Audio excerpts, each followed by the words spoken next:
परमात्मा आए, पूरा प्रचार किया, पूरा वाणी जितना भी आप देखोगे संतों की वाणियां, ये सब उन्हीं के हुक्म से हुआ है। कबीर साहब के आने से पहले किसी संत की वाणियां नहीं थी। क्या था? वेद, पुराण, भागवत, गीता, संतों की वाणियां नहीं थी। क्यों नहीं थी? क्योंकि ये कबीर साहब का हुक्म था संतों को कि वाणी लिखो, वाणी बोलो, लेकिन वाणी खोलो मत। किसी भी संत की वाणी उठा के देखोगे, केवल बोली गई है, खोली नहीं गई है। आज जितने भी विद्वान आते हैं उनकी वाणियों का टीका खुद करते हैं। जैसी जिसकी बुद्धि है वैसा टीका करके चला जाता है। लेकिन कबीर साहब कहते हैं कि हमारे गुप्त भेदों को, जो हमारी वाणियों में गुप्त भेद है, वो हर कोई नहीं खोल सकता। उसके लिए निर्धारित किया हुआ जीव ही खोलेगा। वही इस सारे ज्ञान को खोल के दुनिया को समझाएगा, और वही हमारा 13वां पंथ होगा। क्योंकि 12 पंथ काल ने पहले ही चला दिए थे कबीर साहब के आने से। वार्ता आपको कबीर सागर में मिलती है। काल कहता है कि आप सतयुग में आ जाओ, कोई बात नहीं, त्रेता में आ जाओ, कोई बात नहीं, द्वापर में आ जाओ, कोई बात नहीं, लेकिन पंथ मत चलाना।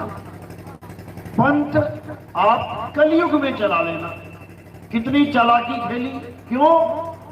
क्योंकि इन तीनों युगों में काल भगवान ने क्या किया? बड़े बड़े राक्षस बनाए, जीवों को सताया, फिर अपने ही द्वारा भेजे गए अवतारों के द्वारा उन राक्षसों का खात्मा करवाया, और 3 युगों तक देवताओं की ही पूजा करवाई। इन राक्षसों का खात्मा जिसने भी किया उसी को भगवान मनवा के पुजवाया। 3 युगों में क्या हुआ? क्या भाई? हेलो हेलो, तो भैया हेलो। तो 3 युगों में बड़े बड़े राक्षस बनाए गए। बड़े बड़े राक्षस, हिरण्याकश्यप, कंस, रावण, बड़े बड़े राक्षस। ये चौथे युग में क्यों नहीं है? चौथे युग में फैक्ट्री बंद हो गई राक्षस बनाने की। क्यों? क्योंकि कबीर साहब ने कहा 3 युग में तो तू बना ले जितने बनाने हैं, लेकिन चौथे युग में कोई राक्षस वाला खेल नहीं खेलने देंगे। चौथे युग में हम अपना पंथ चलाएंगे, और अगर कोई भी राक्षस बनाया तो ये सृष्टि खत्म है। तो काल भगवान ने क्या कहा कि मैं राक्षस नहीं बनाऊंगा, मैं संत बना के भेजूंगा, मैं गुरु बना के भेजूंगा अपने ही काल दूतों को, अपने ही दूतों को। तो कबीर साहब ने कहा मुझे पता है तू मेरा ही नाम लेके 12 पंथ चलाएगा, कबीर कबीर कह के काल का नाम जपवाएगा, लेकिन जो मेरे विवेकी हंस होंगे वो समझ जाएंगे कि काल ने कैसा जाल बुना हुआ है, और वो तेरे जाल को तोड़ के, तेरे जाल को काट के मुझ तक पहुंच जाएंगे। तो वही काल का जाल आपको आज समझाया जाएगा कि काल का जाल है क्या। आज कबीर पंथ में हर गुरु यही कह रहा है कि मैं काल से बचा लूंगा, मैं तुम्हें सतलोक ले जाऊंगा, मैं तुम्हें अलग लोक ले जाऊंगा। अरे काल है क्या?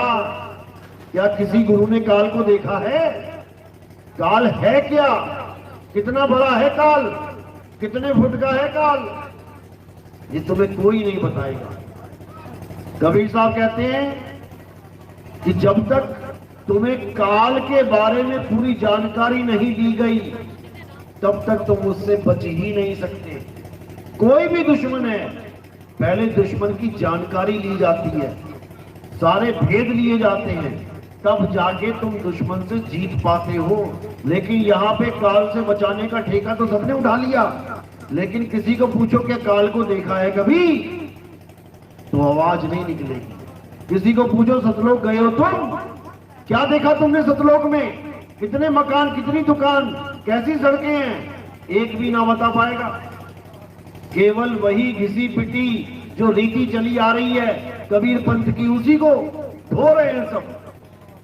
अब कबीर साहब ने कहा कि हमारा जो 13वां पंथ चलेगा उसमें ये सब कुछ नहीं होगा, उसमें नाम की महिमा होगी।